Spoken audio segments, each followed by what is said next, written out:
Why you should never whistle at night. Part 1. My name is Ibrahim. I'm from Moyamba, a quiet town in the southern province of Sierra Leone. People there mind their own business, respect tradition, and never ever whistle at night. That's not just an old belief. It's a warning. One I almost lost my cousin David to. David was my closest cousin, tall and always full of mischief. If you warned him about spirits, he'd laugh and say, "Show me proof." But Moyamba is a place where proof doesn't come as pictures. It was during Harmattan, the air was dry, dust danced over our zinc roofs, and the nights were sharper than usual. That evening, Grandma Aminata, David's grandmother, warned us again. "Don't whistle after dark," she said, poking the fire with a stick. "Even if you're happy, spirits have long memories." But David laughed. "Grandma, spirits don't live in town. We have street lights now." But her eyes didn't blink, and she said, "Streetlight don't drive spirits." Later that night, around 11, we were all in the parlor, but David wasn't, and there was no light, just the flicker of kerosene flame. David, restless as always, stepped out to the veranda. Then we heard it, a long, sharp whistle, twice. I rushed to the door. "David," I whispered. He turned to me and shouted, "Ibrahim, if the spirits don't answer, you owe me plantain chips."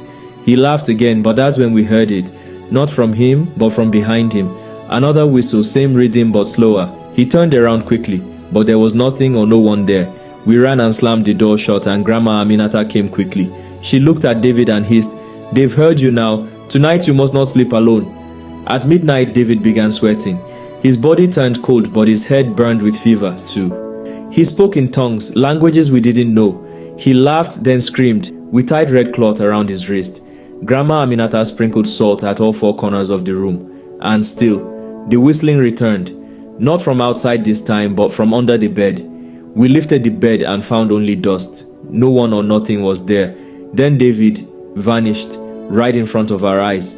The cloth on his wrist fell to the floor like ash. Grandma Aminata dropped to her knees in tears.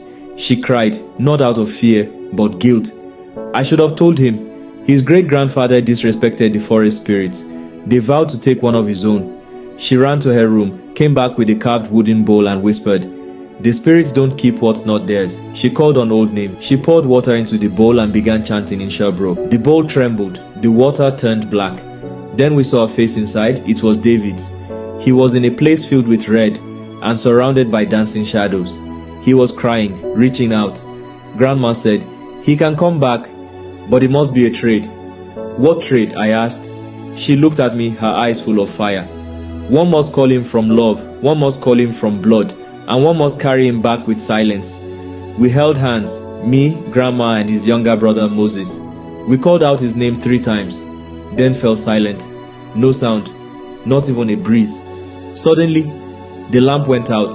A second later, David coughed. We looked. He was back, but Grandma was gone. She was taken in exchange for him.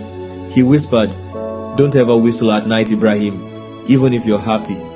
David never whistled again. He barely even spoke for weeks, but he lived. He was rescued.